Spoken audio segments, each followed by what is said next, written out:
Hello and welcome back to ISpeakSpokeSpoken.com. My name is James and today we're going to be talking about how to say you love something in English. So, like in many other languages, we have loads and loads of ways of expressing that we love something or somebody in English. Some of them are much more common than others, and some of them are longer and more formal than others are. So, let's have a look at the first one, shall we? So, first up we have I'm fond of. So what fond shows is a mild affection. It's not a very common word, so you're not going to hear it all that much. But when you say that you're fond of something, you're not saying that it's the best thing in the world, and you're not saying it's the worst thing in the world. You're saying that you like it. It's something that you like. I'm fond of that. It's another word of saying, it's another way for saying, I like that.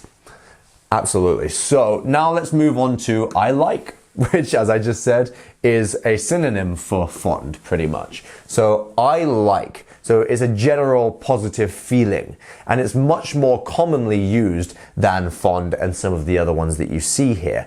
So like is a good one to practice on a daily basis because it will be used. But as I say that, it is also good to get some more advanced vocabulary into your system, as like is good, but you can be more specific. So let's move on and see how we can do that. So, as you probably know, really is used in English to enunciate, to make something stronger than it was before. And we can use this when expressing our like or love for something. So, I really like this. I really like going to the theatre. It's not just something that I like doing, it's something that I really like doing. It's like adding an exclamation mark.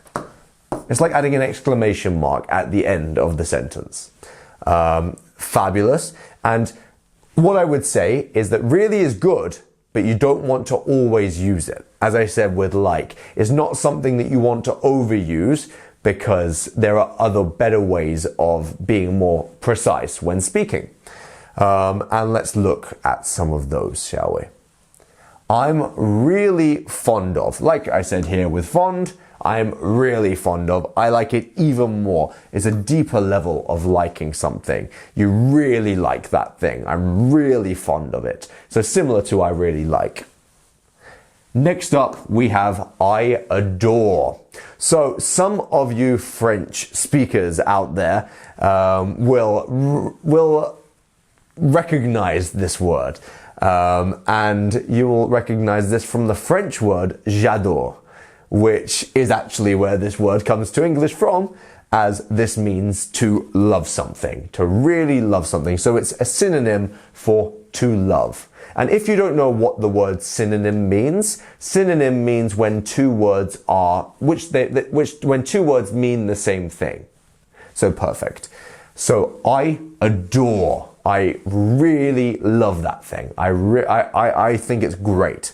So a strong affection and less common in daily use. It's not as common as I love or I like, but you can use it to really drive the point home if you really like something. You could say to a person, I adore you. I really like you a lot. And this can be a very nice thing to say to someone. Now let's move on to the next one here. I'm passionate.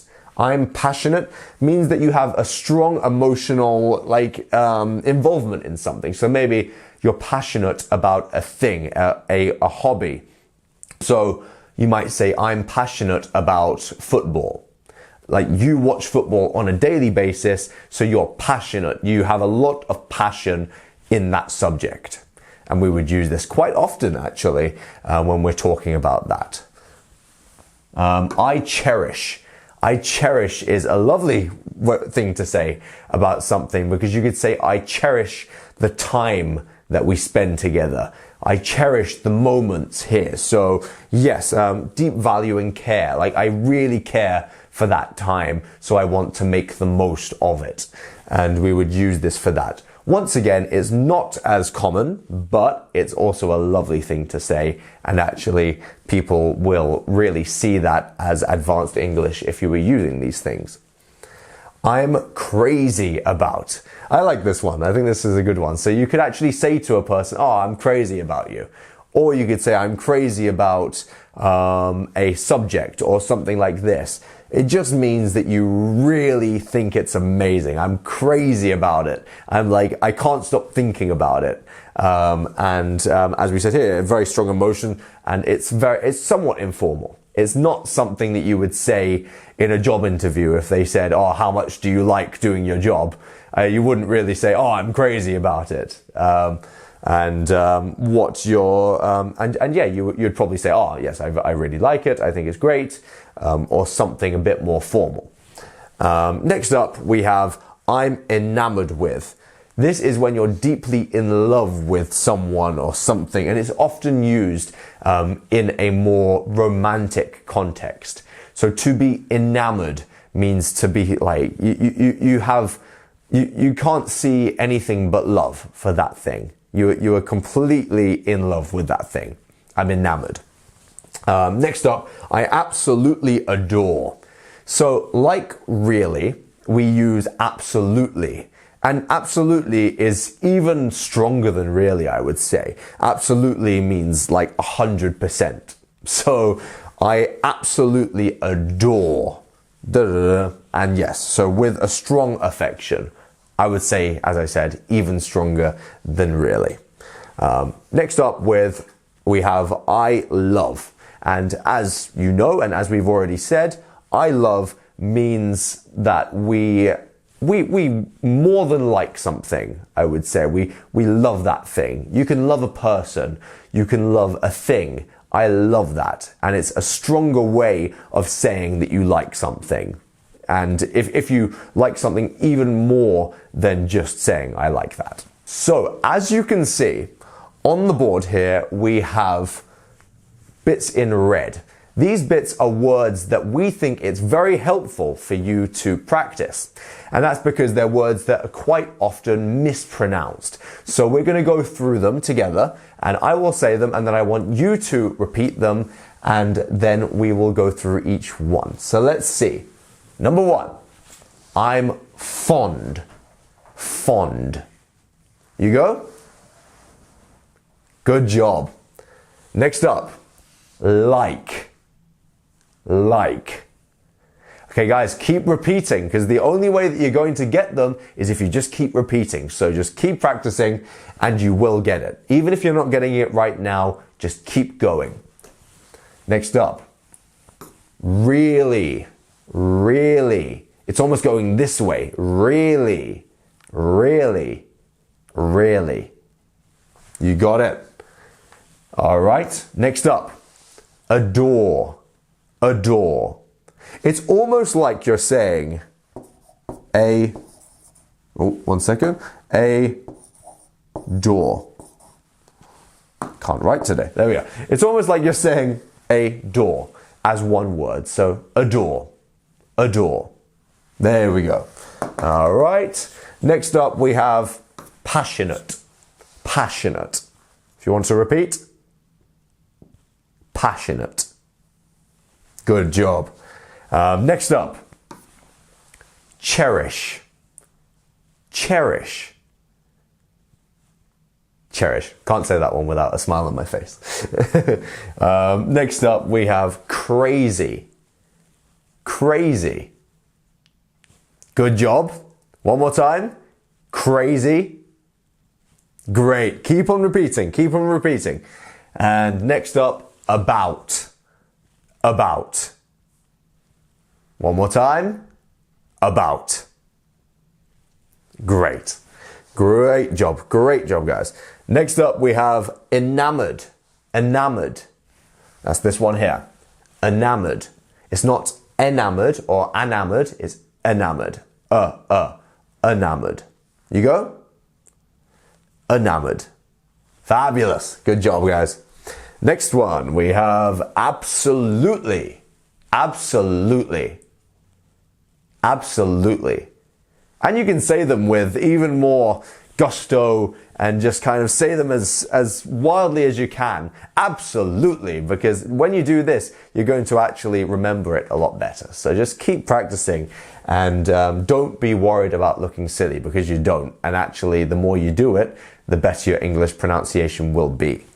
And last but not least, we have love. Love. Your turn? Great. Love.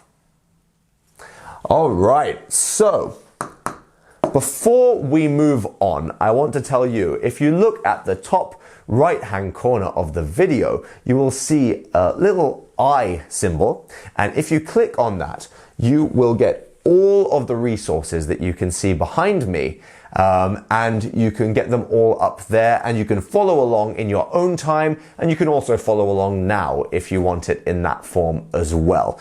And if you are on a mobile device or you can't see the I up there, you can go down to the description below and click the link, and you can follow that to all of the same things as well. So let's move on. So next up, we're going to look at using comparatives and superlatives to express love. So let's look at some of these, shall we? This is one of my favorite books. So, okay, you have multiple books, but one of them is your special one that you really like. Maybe you've read it multiple times. It's your favorite book. And this is used a lot in English. This is used from a very early stage of speaking English when someone says, "What is your favorite dinosaur?"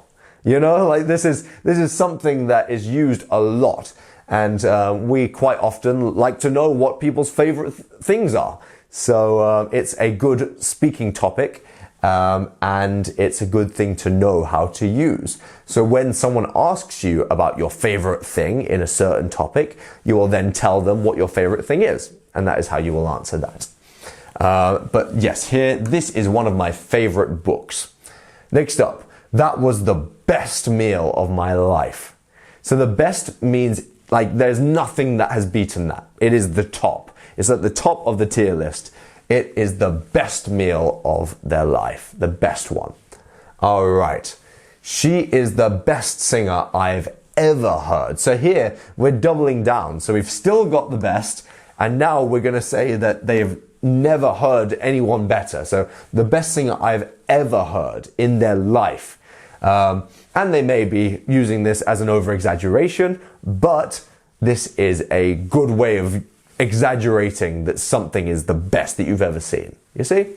All right. He's my all-time favorite actor. He's my all-time favorite actor.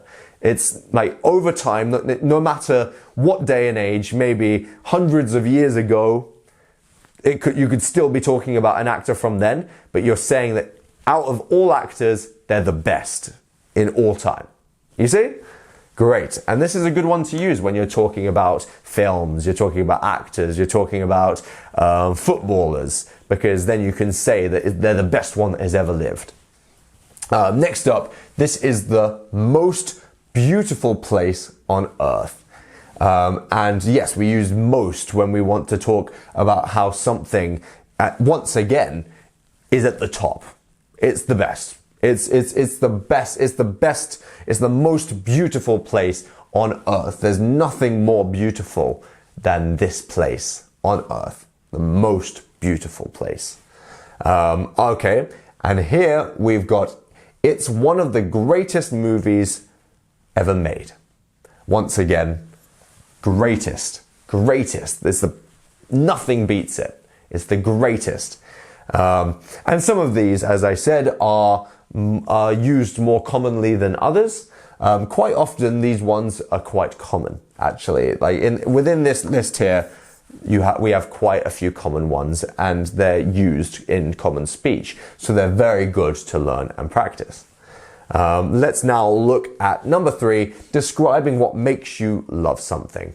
Like you might want to say that you love something, but what if you want to say the reason why you love that thing? So we're going to see how to do that now. So I love this city because it's so vibrant and lively. So we use because as a joining word to show that we want to explain something about it and the reason why you love this place. So, I love this city. We couldn't say, I love this city. We could say, I love this city. It's so vibrant and lively. But we use because to really show that we're going to then go into the explanation of that. You see? Next up, we have the simplicity of this design is what makes it so appealing. So here we are describing the reason for it being appealing, and then we are expressing how it is. So it's a bit different here. So yeah, like in the first one, we're saying that we love the city because it's so vibrant, and then we say because, and then here we say the simplicity of this design is what makes it so appealing. We're expressing the reason why it's appealing, and we don't have to use the word because here as well. Okay, next up, I adore these paintings for their exquisite beauty and intricate, details. And here we are using for to show why we love it. He loves it for that specific detail. That's the reason why they love it, and we use for in this scenario here to show that instead of because. And yeah, so this is a good way to go into that sentence of why. Next up, its rich history and culture deeply fascinates me.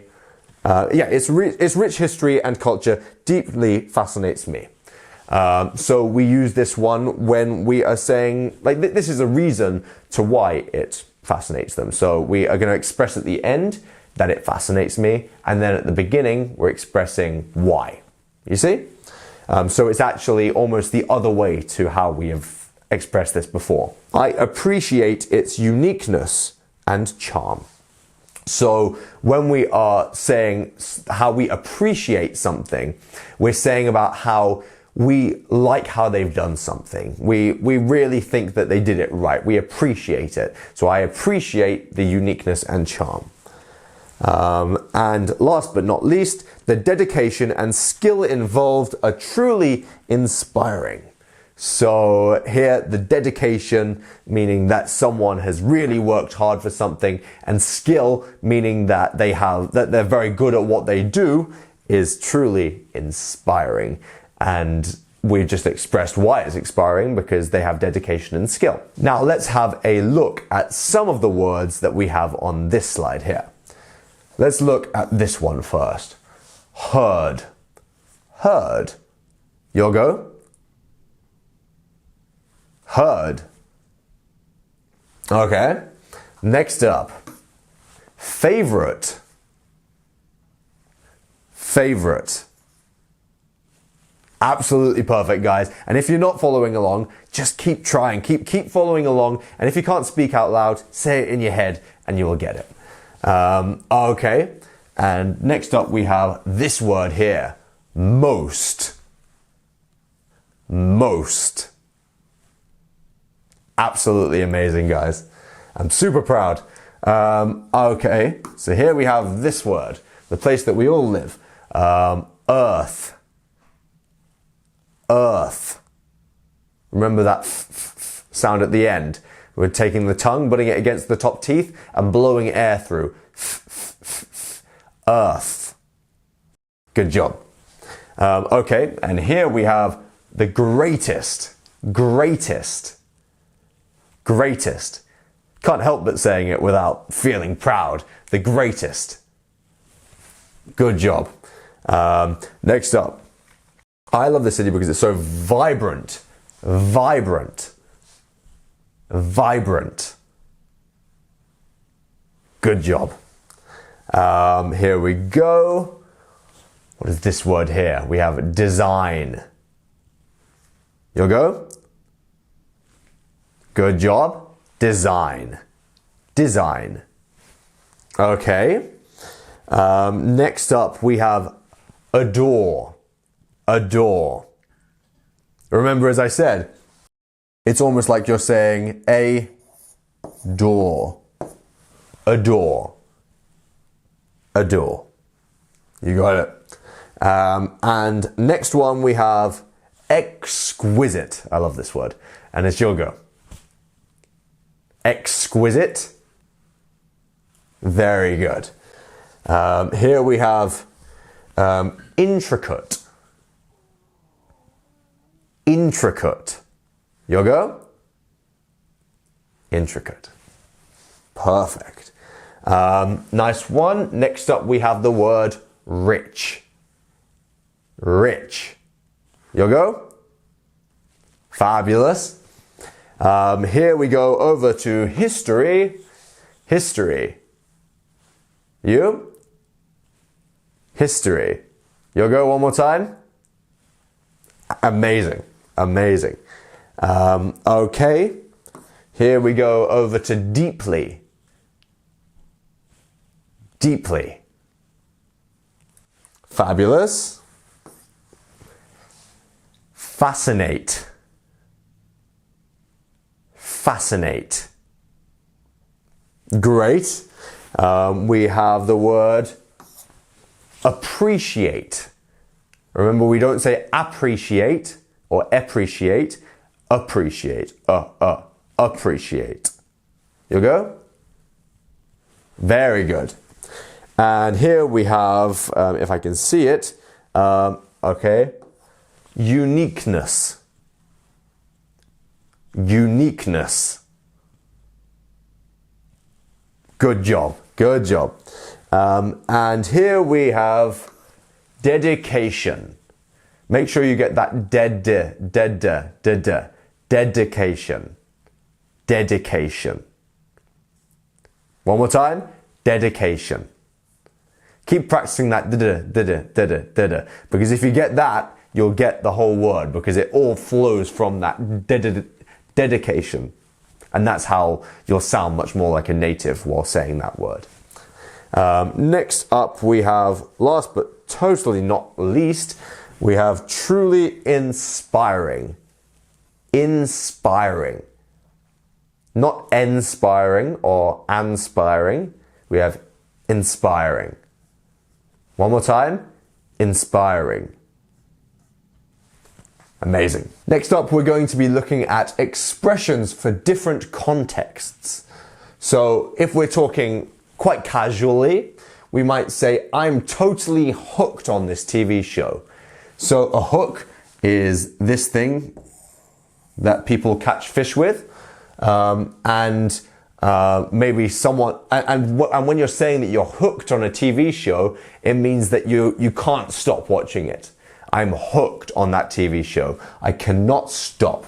So this is a casual thing to say, and a more formal way of saying something like this would be, I have a deep appreciation for classical music. I have a deep appreciation. So my appreciation for it is very deep. I really, really like it. Can you say that? A deep appreciation. Fabulous. Next up, another casual one that we can use is I can't get enough of. I can't get enough of these cookies. What it means is that no matter how many you eat, it will never be enough. You still will want more. So I cannot get enough of these cookies. I really can't get enough of them. And this is, as I said, a casual one. A more formal one would be, I highly regard the author's contributions to literature. So to highly regard something means to put something on a pedestal, to say that something is great. Whoa, it's something that is really admirable. So I highly regard this author's contributions to literature. Next up, we have a more casual one. This game is my latest obsession. So an obsession means that you can't stop thinking about it. You're really obsessed with it. And we can sometimes use the word as when you're just trying to express how much you love something or how much you can't stop thinking about something. And you will say, this game is my latest obsession. I can't stop thinking about the game. And that's how we'll use that. But a more formal way is I hold a profound respect for their achievements. So if you're talking about someone, maybe a writer, maybe an actor, I hold a profound respect. Profound means a big, an extreme respect for their achievements. Next up, using metaphors and similes. So what are metaphors and similes? So a metaphor is when we say that something is something else to add more to it. We compare it to something to make it seem more extreme, more in love, more something like this. And a simile is when we say that something is like something. We compare it. So we say, so let's have a look. So reading her poetry is like a journey through the landscapes of the heart. I know, it's very poetic. So here we say it's like something. This is a simile. So simile actually sounds like the word similar, if you actually think about it in that way. And yes, it's similar. So reading her poetry is similar to a journey through the landscapes of the heart.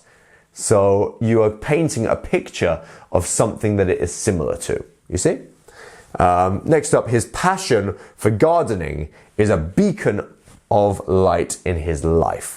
So a metaphor is usually used with the verb to be. So is a beacon of light. You're not saying that something's like a beacon of light. You're saying it is that. Yeah, you're literally saying it is. So his passion for gardening is a beacon of light for his life. So this is a metaphorical beacon of light. You see? Next up, her voice is like a melody that soothes the soul. Her voice is like a melody that soothes the soul. Once again, we have a simile because we're using it's like instead of it is a melody that soothes the soul. It's like a melody that soothes the soul.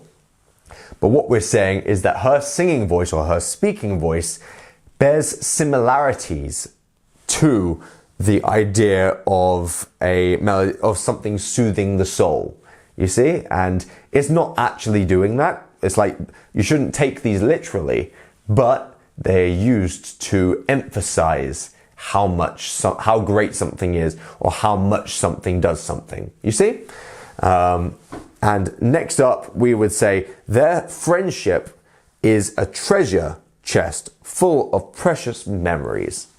Once again, you're personifying the friendship as a thing. Yeah, personifying means to make something, to describe something as something else, which is a metaphor. So to say that their friendship is a treasure, it is something else that is amazing, and it's a treasure chest full of precious memories. You see? Next up, this book is a window into another world. So this is saying that when you're reading this book, you can see through the window of this book into the world of the story. And this is a very good way of actually describing something. And you can describe a book as a window into another world quite often. And it's a nice one to use. I like this one a lot. The evening sky was a canvas painted with the colors of twilight. So you're personifying once again. So this is a metaphor. And you're personifying the evening sky as a canvas that can be painted on by the stars and the moon and all sorts of things like that. So I want you guys to remember that as I'm showing you all of this vocabulary and all of these phrases, you're not going to remember them all, and I wouldn't expect you to. What I'm doing is making you aware of them, and when you actually see them in context, you will at least have an idea of what they mean. And so don't be too hard on yourself if you don't remember these. The first step is understanding, and then after a while you will naturally be able to start using them in context. Just keep practicing and you'll find a lot of these, especially the more formal ones, if you do more reading and more formal reading and things like this, because you're less likely to hear some of these phrases and words in conversation. So if you want to find them in something, you'll find them in books. But yeah, just don't be too hard on yourself because you will get it, I'm sure. Okay, and also if you want to look up at the top right hand corner of the video, you will see an I And if you click that I, you will find all of the things that you've seen behind me in this video. And if you're on a mobile device or you can't see the I, you can get them down in the description by following the link down below. All right, let's move on here. So we're going to now look at sharing personal experiences. And this is for more advanced learners, but if you're not an advanced learner, you can follow this as well and keep looking. As I said, it's good to be aware of these things as well. So here we have the first time I tasted Italian gelato, I knew it was going to be a lifelong love affair. A lifelong love affair. That's some nice alliteration there. And we are going to, so this phrase here, a lifelong love affair, means that you know that it's something that throughout your life you're going to love. You see? And it's not even that literal, it's just something that you know that you love, and it's a nice way to emphasize how much you love that. So the first time I tasted Italian gelato, I knew it was going to be a lifelong love affair. Let's move on.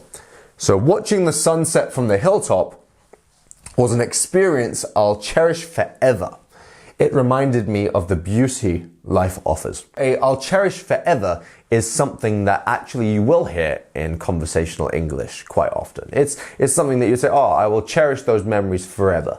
I'll cherish the time that we spent together. And this is something that's meaning that throughout your life, you will think of those with fond memories and you'll cherish those and you will treasure them.